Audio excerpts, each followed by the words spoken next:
Morrissey of Dublin North has been campaigning for better public transport. Ladies and gentlemen, and a special good morning to you in North Dublin viewing this morning. We in the Progressive Democrats believe that the transport challenges facing our country can only be tackled by including all transport options.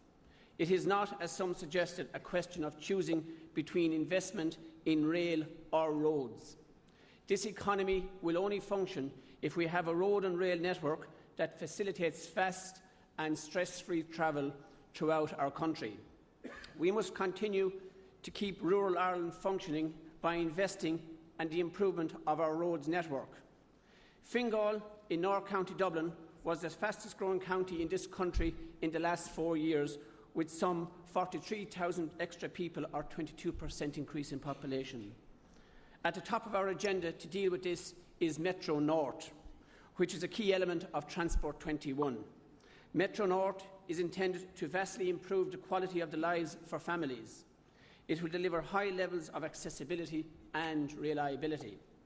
Massive savings, delegates, of 10 hours per week will be achieved by commuters from Swords when they switch from bus to metro. That is the equivalent of 3 extra weeks with your family rather than travelling to work. As a rail user, I speak regularly to rail commuters. And on the 15th of January this year, Dublin Bus wrote to me promising me that it will endeavour, if you don't mind, to adjust its 33 bus route timetable to accommodate rail users in Donabate and Portrane. This is something that it has failed to do for decades and illustrates a lack of consumer service and responsiveness by Dublin Bus. We hear of the scandalous waste of money and the failure to introduce integrated ticketing. But delegates, CIE does not do integration of timetables or ticketing. There is a much more fundamental issue here, though.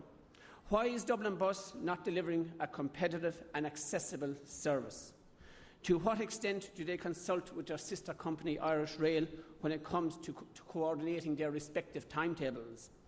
Why should bus drivers and unions determine your bus route?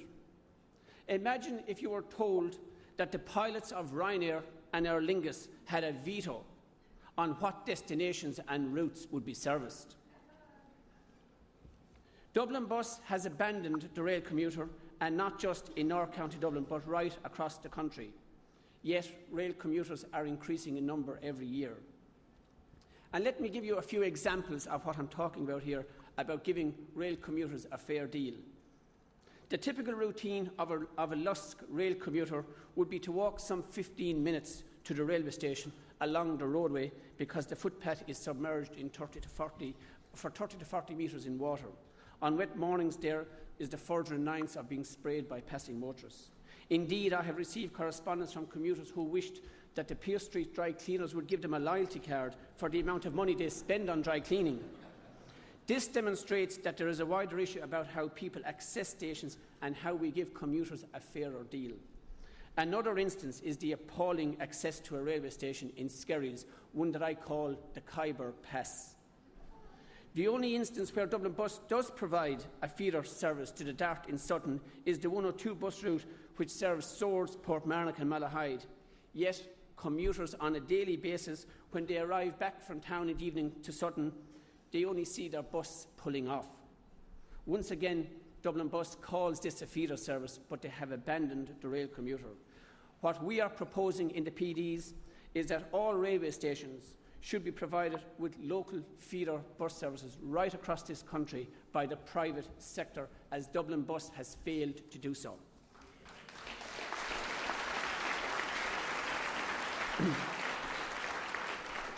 The Progressive Democrats have been pushing the reform agenda in regards to buses for some time now. We need to give the consumer choice. We have seen recently, delegates, the debate and indeed anger at the possibility of choice being eliminated in our health insurance market by the withdrawal of BUPA, and also by the attempted takeover of Aer Lingus by Ryanair in the aviation sector. Yet, isn't it strange and odd that there is no appetite to provide similar choices to bus commuters? However, our private bus and coach industry is a significant player in the provision of public transport right across Ireland, operating a bus fleet of 5,000 at no cost to the Exchequer, compared to 1,200 buses by Dublin Bus, costing the taxpayer, plus an additional annual subvention for every bus you see on our roads of €100,000 every year for every bus. We in the PDs believe that the private bus industry has the capacity to fully participate in any future development of public transport services. In 2004, we passed legislation to allow Cork, Shannon and Dublin to compete independently. Cork Airport, with 3 million passengers and 200 staff, has a new terminal costing €170 million, while Shannon Airport has huge potential, yet is only servicing 3.5 million passengers with a staff somewhere like 575. These figures speak for themselves. We know that Dublin Airport has ongoing ambitious plans, including PRD, Terminal 2 to be serviced by Metro North, and a new runway. However, some would say that we should also build another international airport, somewhere in the Midlands. They say, haven't we loads of land in the Bog of Allen? Can the proponents of this proposal, supported by political parties vying for votes, be serious, and how could we possibly trust them to spend taxpayers' money wisely? Is it not far better to maximise the use of the airports that we have, thus ensuring the continued viability of both Cork and Shannon, rather than their demise, which would most certainly follow if another airport were to be provided in such close proximity?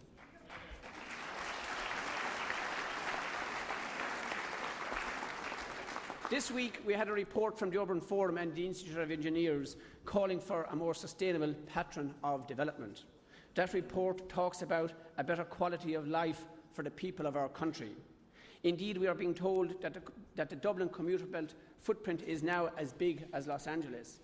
I know that people from as far away as Thurles, Kilkenny and here in Wexford travel on a daily basis to work in Dublin.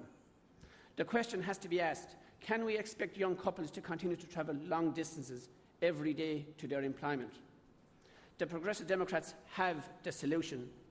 We launched the new Heart for Dublin proposal in December 2005. This is a visionary and ambitious project which can address the problems associated with urban sprawl. Our new Heart for Dublin proposal offers a visionary long-term solution to address the declining population of our capital city. Delegates, you will be surprised to hear that despite our extensive house building programme, that the population of Dublin City is now 35,000 people less than it was in 1971. Yet, we are providing Lewis lines, Metro and QBCs right through O'Connell Street. We plan to stop the continued expansion of Dublin Port and to gradually relocate its industrial port activities to Breamore in North County Dublin over the next 25 years. Remember the wasteland that was the North Inner City before Charles Haughey had the vision to build the IFSC in a lot less prosperous times some 25 years ago. New Heart is predicated upon the planning and provision of a new outer ring road parallel to the M50 as part of the new Breamore Ireland port. This will ensure that we have a truck-free city. More importantly, that the new Breamore Port Ireland does not impact negatively on Balbriggan. We have sown the seeds and we plan to progress the new Heart on our return to government.